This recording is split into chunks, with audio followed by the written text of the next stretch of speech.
Senhor. Irmãos, hoje gostaria de falar uma palavra que se encontra em Mateus 21, versículo 18, que fala sobre a figueira seca. E de manhã, voltando para a cidade, Jesus teve fome. E avistando uma figueira perto do caminho, dirigiu-se a ela e não achou nela senão folhas. E disse-lhe: nunca mais nasça fruto de ti.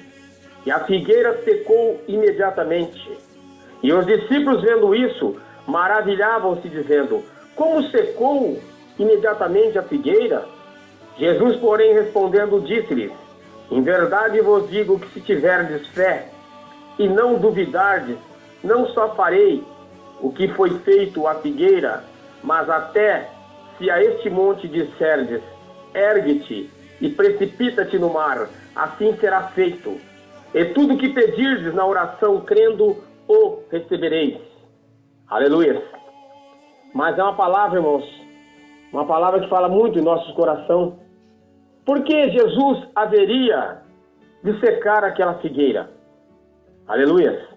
Eu quero dizer, irmãos, que era de manhã, provavelmente segunda-feira, início da semana em que ocorreu a crucificação de Jesus.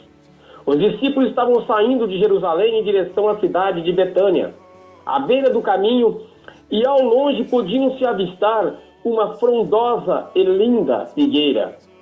Os evangelistas Marcos nos fala que a figueira não tinha senão folhas, porque não era tempo de figos, assim como Mateus. Figueiras são muito comuns na Palestina, onde se pode encontrar pelo menos 3 espécies de planta. O figo precoce, irmãos, que amadurece no final de junho. O figo de verão, que amadurece em agosto. O figo do inverno, que é maior e mais escuro e também permanece na figueira por mais tempo, chegando a ser colhido por vezes na primavera. Vale, irmãos, lembrar que na figueira o que aparece primeiro são os frutos e depois as folhas. Portanto, em uma figueira com muitas folhas, seria normal encontrar frutos. Mas vamos lembrar que Jesus saía de Betânia e Jesus teve fome, como uma pessoa qualquer, como um homem normal. E vendo de longe a figueira com folhas, irmãos, ele foi ver se nela haveria algum fruto, alguma coisa, algum fruto para que ele pudesse se alimentar. E nada achou, senão folhas, porque não era tempo de figos. Então lhe disse: nunca mais coma alguém fruto de ti. E seus discípulos ouviram isto, e passando pela manhã, viram que a figueira secara desde a raiz. Eu quero, irmãos, falar sobre um fato, cita-se, um fato um pouco diferente. Vendo isso, os discípulos admiraram-se e exclamaram: como secou depressa a figueira?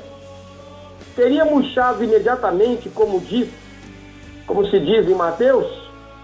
Ou tempos depois de Jesus ter orado e decretado a sua morte? Como diz Marcos.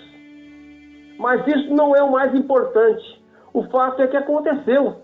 Jesus poderia ter abençoado a figueira e ela teria vários frutos. Mas por que escolheu o contrário?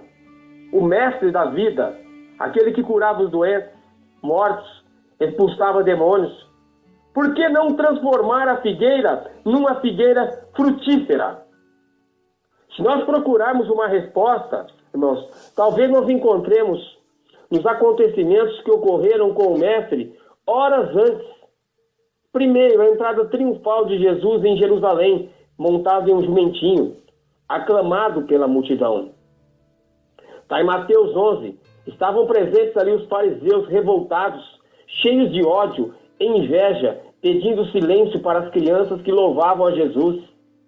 Segundo, depois Jesus se dirige ao templo e expulsa os cambistas que faziam comércio no local. Terceiro, depois disso, Jesus se dirige em direção a Betânia, um povoado chamado Betfage, que significa casa de figos, onde era um povoado, irmãos, repleto de figueiras. Mas uma delas chamou a atenção do mestre, que estava à beira do caminho e estava com muita fome. e não havia sequer um figo.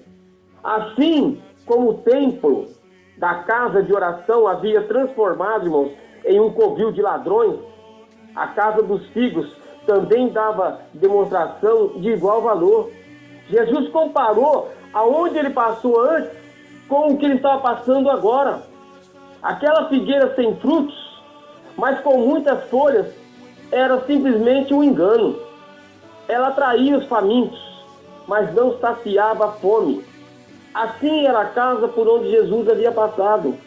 Ela dava sombra, mas não bastava dar sombra. Era preciso, irmãos, dar frutos. Cumpria nessas palavras de Jesus uma grandiosa lição de fé e oração. E a decepção com a casa de oração, transformada em covil de ladrões. Não era lugar para ocorrer milagres, e muito menos com a figueira. Jesus estava decepcionado com esses acontecimentos. Jesus não destrói algo, irmãos, se não for para cumprir um objetivo maior. Ele mesmo se entregou à morte para que, através deste acontecimento, houvesse vida. Vida para todos os que nele crê. Ele venceu a morte, tendo ressuscitado para resgatar um povo para seu reino. A morte da figueira, irmãos, é a que de melhor pôde acontecer quando essa figueira em si é a própria morte. Uma morte que pode ser vencida pela vida de Cristo. Aleluia! Louvado seja o nome do Senhor.